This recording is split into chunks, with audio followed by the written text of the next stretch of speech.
네, 안녕하세요. 와주스키입니다. 요즘에 주식이 아무래도 힘들다 보니까 주식을 이제 포기하고 싶은 분들이 많이 생기시는 것 같더라고요. 그래서 저는 이 생각을 한번 여러분이 해봤으면 좋겠어요. 어떤 거냐면 지금 시장에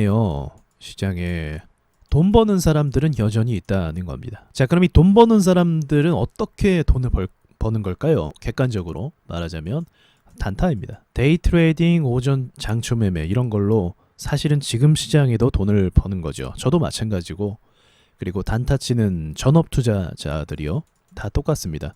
왜냐면 직장인들은 단타를 장중에 할 수가 없죠. 오전에 시장을 막 보고 HTS 프로그램을 계속 돌리고 봐야 되는데, 회사에 출근하거나 뭐 다른 직장에 있다고 한다면 이것이 불가능하다는 것이죠. 자, 그러면요, 지금 장타하는 사람들, 그러니까 장기 투자하는 사람들, 스윙 투자하는 사람들은 다 어떻게 되죠? 다 손실입니다. 이거는 99%예요. 아마 뭐 운이 좋아서 종목을 잘 잡아가지고 수익을 보는 사람이 한두 사람은 있을 수도 있는데, 지금 99%가 손실을 보고 있습니다. 여기 안에는 누가 포함되어 있죠? 여러분도 포함되어 있고요. 그리고 저도 몇 개 종목 가지고 있는 저도 포함되어 있고, 그리고 예외 없이 슈퍼개미들도 장타로 했다고 한다면 다 손실입니다. 누구나 다 손실이에요. 자, 그럼 이것을 보자고 하면 이 시장이 얼마나 중요한지를 아시겠죠? 시장이 분석하는 거, 시장 눈치를 보는 거. 그래서 사실 이전에 제 영상을 보시면 시장을 분석하고 시장에 대한 이야기를 사실 많이 합니다. 그 이유가 다름이 아니라 시장이 지금처럼 무너지면 정말 어떻게 보면 장타하는 사람들, 그러니까 직장인 투자자분들이 답이 없다는 것이죠. 그럼 이런 시장에서 어떻게 살아남을 수가 있을까? 어떻게 생존하고 어떻게 돈을 벌 수가 있을까? 우리가 이것을 연구해야겠죠. 무작정 손실을 봐서 나가기보다는요, 이런 시장에서 어떻게 생존하고 어떻게 매수하고 매매해야 되는지 그 방법을 연구하는 게 사실은 더 중요합니다. 주식이 힘들어서 그만두는 거요, 이거 여러분의 선택 맞습니다. 여러분의 자율적인 선택인 거죠. 그러나 우리가 다시 돌이켜서 봤을 때 조금은 다른 관점으로 이런 시장에서도 생존하는 사람들의 매매법을 생각해 볼 필요가 있고 연구해 볼 필요가 있습니다. 그러니까 단기 스윙으로 뭐 2에서 3일 정도 매매하는 매매법은 지금 시장에서도 살아남을 수 있고 매매할 수 있거든요. 그러니까 제가 드리고 싶은 이야기는요, 이렇게 시장이 안 좋을 때 다 주식시장을 떠납니다. 자, 그러면요, 그 주식시장을 떠나는 건 제가 이전에 이야기했던 90% 이상의 투자자가 실패를 겪잖아요. 이 시장에서는 실패를 겪어요. 그럼 그 실패를 왜 겪냐?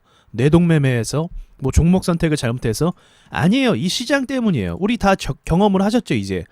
이 시장이요, 그렇게 수익을 잘 주는 시장이 아니에요. 우연스럽게 몇 년에 한 번 대시세가 나오는 그런 슈퍼사이클이 나와서 모든 종목이 다 올라가는 그런 장이 한 번씩은 오기는 합니다. 그러나 그 짧은 한 3개월, 6개월 사이만 제외하고 나서는요, 이 시장은 항상 이렇게 흔들고 괴롭히고 90%의 투자자들을 다 실패하게 만드는 시장이다라는 거죠. 자, 그러니까 여러분이 실패를 경험하는 것이요, 이게 여러분이 못나서가 아니에요. 이 코스닥은요, 원래 그렇습니다. 그럼 제가 드리고 싶은 이야기는 이겁니다. 이 코스닥이 원래 이렇다라고 한다면 반대로 한번 역발상적으로 생각해 볼 필요가 있어요. 원래 이런 시장을 그대로 이용해서 수익을 내는 건 어떨까? 그래서 깡통찬 사람들이요, 이런 일반적인 방법으로 안 된다라는 것을 알아요. 이분들이 지식이 없을 것 같습니까? 깡통차는 게 이평선 매매, 무슨 매매 다 알고 있습니다. 엘리어파 등 책도 몇 권이나 수권이나 읽었을 거예요. 그래도 안 되는 걸 깨달아요. 왜요? 코스닥이니까. 그래서 제가 여러분에게 지금 영상을 통해서 드리고 싶은 말씀은요, 코스닥에 맞는 매매법을 개발하셔야 됩니다. 한국은 좋은 기업에 같이 투자하는 것이 전혀 먹히지가 않아요. 전혀 먹히지가 않습니다. 그럼 어떤 식으로 연구하고 공부해야 되냐? 세력주예요. 세력이 어디서 매집을 들어왔고 어떤 종목의 매집을 좋아하는지, 이게 포인트예요. 좋아하는 종목들이 있어요. 좋아하는지, 그리고 올릴 수밖에 없는지, 또는 너무 많이 올려서 이제 나갈 때가 되지 않았는지, 그런 것들을 반드시 체크하고 공부하는 게 승산을 올릴 수 있다는 거죠. 그리고요, 이걸 또 말씀드리고 싶었어요.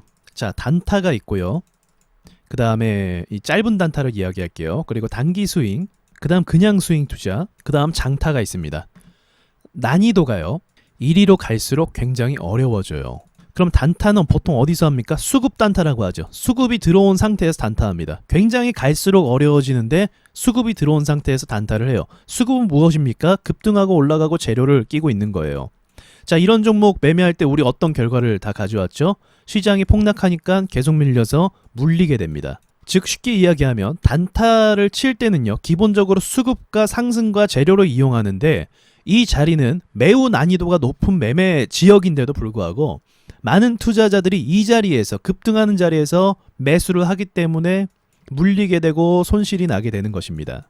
그래서요, 보통의 경우는 주식 경험이 그렇게 많지 않기 때문에 여러분께서 주식 투자를 잘하시고 싶으시다고 한다면, 돈을 벌고 싶으시다고 한다면 여러분 난이도에 맞춰서 장타, 스윙, 단기 스윙, 단타식으로 해서 발전해 나가는 게 맞아요. 근데 직장인 투자자라고 하신다고 한다면 최대의 목표 지점이 전 단기 스윙이라고 봐요. 그럼 난이도가 어떻다? 어렵습니다. 수급에 대한 이해도와 눌림에 대한 이해도, 기술적 반등에 대한 이해도가 굉장히 높아야 돼요. 스윙이나 장타 무엇을 해야 됩니까?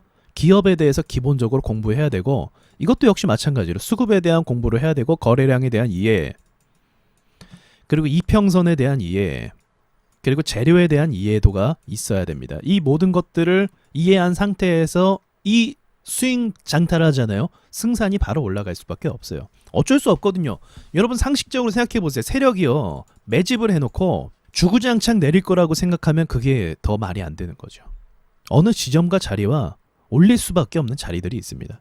근데 그런 자리를 급등주로 단타로 들어가면 힘든 거고요. 이런 자리를 스윙과 장타로 들어가면 매우 수월해지는 거죠. 그러니까 제 이야기는 여러분께서 주식을 포기하시기 전에요, 한 번쯤은 좀 체계적으로 좀 공부를 하셨으면 좋겠어요. 세력주에 맞춰서 말이죠. 이 시장이요, 세력에 의해서 움직이는 거지 이게 상식적으로 움직이는 시장이 아니에요. 지금 상식적으로 간다고 하면 치료제 관련주가 떠야 되고요, 진단키트 관련주가 올라가야 되고요, 그리고 NFT 게임주가 올라가야 됩니다. 이게 상식적으로요. 왜요? 치료제 필요하죠. 백신 다 맞았는데도 계속적으로 많은 확진자가 늘어나고 중증 환자가 많아지죠. 병상 확보도 해야 되죠. 진단 받는 사람이 굉장히 많아지고 있죠. NFT 지금 주가만 이루고 있지 실제로 엄청난 거래가 되고 있습니다. 가상 부동산부터 시작해서 여러 가지 이제 그 예술가들의 작품이라든지 계속적으로 거래가 막 되고 있어요. 그럼 상식적으로는 얘네가 올라가야 돼요. 근데 왜 안 갈까요? 개미들이 너무 많이 들어왔으니까. 제가 봐도 너무 많이 들어왔어요, 진짜로. 유튜브에서 어떤 사람이 추천하고 또 누가 추천하고 또 누가 돈 많이 벌고 이런 이야기를 들으니까 전부 다 이런 종목에 많이 투자를 했다는 거죠. 그러니까 세력들이 어떻게 해요? 제가 계속 말씀드리지만 상식을 깨버리고 박살내버리고 있잖아요. 이게 우연입니까? 솔직히 우연히 이런 대형주들, 뭐 카카오라든지 셀트리온이라든지 뭐는 두산중공업이라든지 뭐 한전기술이라든지 이런 종목의 악재들이 지금 2달 사이에 막 일어나고 있잖아요. 나가라는 거예요. 나가라는 거.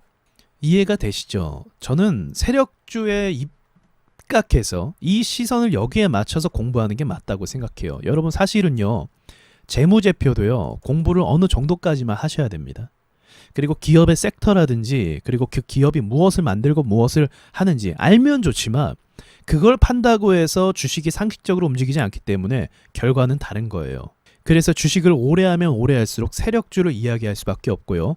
그리고 데이 트레이닝과 단타를 치면요, 분봉만 봐도 야, 이거는 정말 일반적이지 않은 움직임, 세력들이 호가를 가지고 움직이고 장난치는 거구나 라고 볼 수밖에 없어요. 여러분 오늘 DI라는 주식의 상한가 같죠? 이 주식의 움직임 한번 보세요. 갭 띄우고 박살낸 다음에 급등에다 또 박살나고 급등에 또 박살나고 한 번, 두 번, 세 번. 이 주가가 뭐 장난입니까? 지금 8,000원에서 8,500원을 3번이나 왔다 갔다 했어요. 그리고 나서 기습적으로 폭발시킨 다음에 다이렉트로 쭉 올려버립니다. 이게 세력의 장난 아니고 뭘까요? 이 개인이 이럴 수 있을까요? 절대 못해요. 기관이 이래요? 절대 못해요. 이런 식으로 무식하게 시장가로 75억이라는 돈을 또는 50억이라는 돈을 한 방에 쏘면서 개미들을 털면서 이런 움직임을 줄 수 있는 건 세력밖에 없다는 거죠. 그래서 여러분 저는 이번 하락 시장을요, 경험을 좀 쌓으셨다라고 생각을 하시면서 이 경험을 토대로 이제 공부를 더 많이 하시고, 그리고 차트에 대한 분석이겠죠. 차트 공부와 분석을 좀 많이 하셨으면 좋겠어요. 이동평균선의 이해부터 사실 들어가는 게 맞습니다. 이동평균선 아주 기본적이면서 제가 사실 이야기를 잘하지 않아요. 이동평균선에 대해서. 왜냐하면 너무 기초적인 부분이라서 이야기하지 않아요. 그러나 이걸 무시하지 않습니다. 이것만 이용해도요, 매매 기법이 굉장히 많이 나와요. 근데 뭐 60선 매매, 뭐 20선 매매 그 차원의 얘기가 아닙니다. 그런 차원이 아니고 이 이격도와 그리고 늘어지는 것과 이런 공간들 이런 것들을 활용한 매매가 굉장히 많다는 거예요. 아주 기본적인 거죠. 그게 매물대와 또 연관이 있게 되는 거고 투자자들의 심리와 투자 방향이 어디로 가는지를 이 이동평균선이 다 말해주고 있는 것입니다. 그러니까 여러분들이 공부할 게 사실은 굉장히 많다는 거죠. 예, 지금 이야기를 요약하자면 시장은 원래 이렇다. 그리고 전부 다 상식을 뒤엎는 세력의 설계다. 자, 그리고 세 번째로 세력들의 약점이라는 게 어쩔 수 없는 부분이 있거든요. 세력의 약점을 공략하고 찾는 방법을 익혀야 된다. 라는 것을 말씀드리고 오늘 영상은 마치도록 하겠습니다. 저는 주식을 포기하지 않았던 이유가 주식 시장에서 살아남고 주식을 잘하는 사람이 있기 때문이라고 생각했어요. 그렇다라고 하는 것은 정답이 있다라는 것이고 정답을 내가 찾으면 나 역시도 잘할 수 있다는 그 믿음을 항상 가지고 있었습니다. 그러니까 여러분도 이 정답을 한번 찾아보시면서 주식 투자를 하시면 좋은 결과가 있을 거라고 저는 생각을 합니다. 이상 마치겠습니다.